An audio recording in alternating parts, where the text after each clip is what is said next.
Presentasi laporan praktikum 4, pengaruh cahaya matahari dan penambahan NaHCO2 terhadap hidrilla perdilata pada fotosintesis reaksi terang.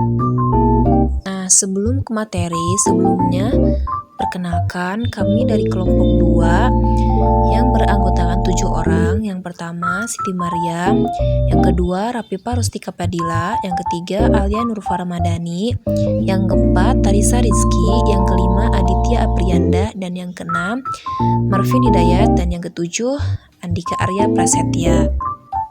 Selanjutnya kita lanjut pada bab 1, yaitu pendahuluan yang terdiri dari latar belakang. Nah, fotosintesis adalah suatu proses biokimia pembentukan karbohidrat dari bahan anorganik yang dilakukan oleh tumbuhan, terutama tumbuhan yang mengandung zat hijau dan yaitu klorofil. Selain yang mengandung zat hijau daun, ada juga makhluk hidup yang berfotosintesis yaitu alga dan beberapa jenis bakteri dengan menggunakan zat hara, karbon dioksida, dan air serta dibutuhkan bantuan energi cahaya matahari. Fotosintesis reaksi terang adalah reaksi yang membutuhkan cahaya.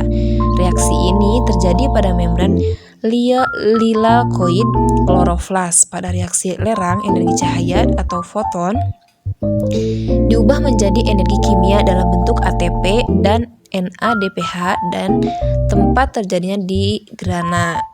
Dalam praktikum kali ini, kami melakukan percobaan fotosintesis reaksi terang menggunakan tanaman Hydrilla perticillata dengan penambahan NaHCO3 yang mampu memperbanyak kadar O2 dalam proses kerjanya.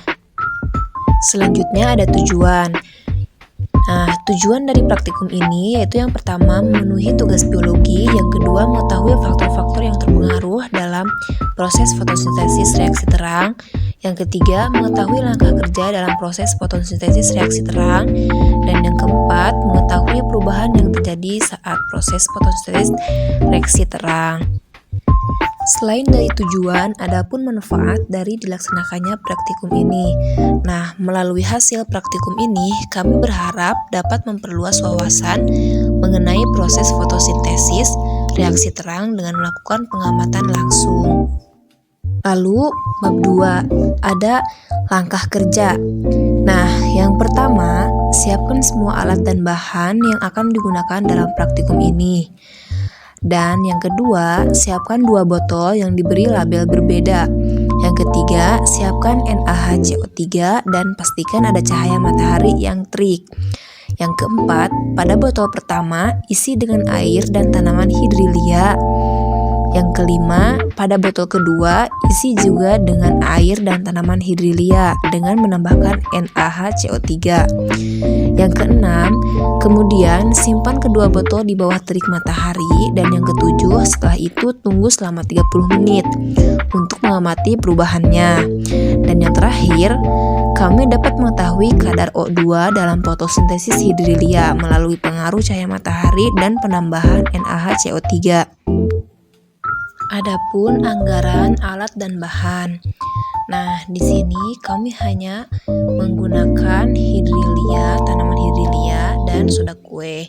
Jadi untuk anggaran pada praktikum kali ini kami tidak mengeluarkan dana. Hasil analisis data.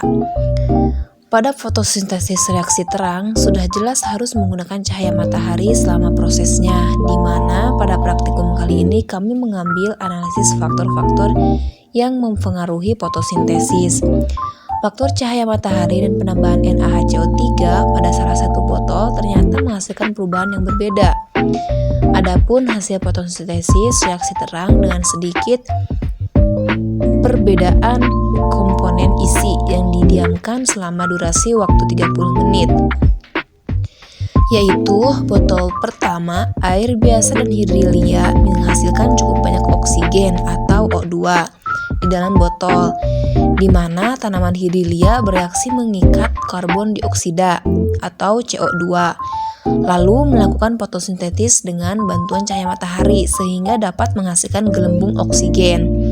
Nah, Pada botol yang kedua, air biasa Hydrilia verticillata dan NaHCO3 menghasilkan sangat banyak oksigen atau O2 di dalam botol, di mana NaHCO3 atau soda kue dapat meningkatkan kadar oksigen dalam proses fotosintesis sehingga tanaman Hydrilia verticillata mampu menghasilkan kadar oksigen yang banyak.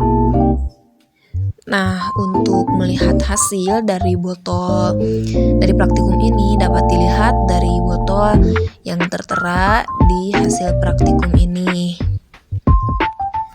Untuk kesimpulan, kita dapat menyimpulkan bahwa cahaya matahari dan penambahan NaHCO3 berpengaruh terhadap proses fotosintesis Hydrilia verticillata. Dengan adanya cahaya matahari dan NaHCO3, proses fotosintesis meningkat, yang ditandai dengan pembentukan oksigen di sekitar tanaman. Hal ini menunjukkan bahwa reaksi terang pada fotosintesis berlangsung lebih cepat dengan intensitas cahaya optimal dan ketersediaan karbon dari NaHCO3. Cukup sekian presentasi dari kelompok 2. Mohon maaf bila ada kesalahan karena kami masih tahap dalam pembelajaran. Terima kasih.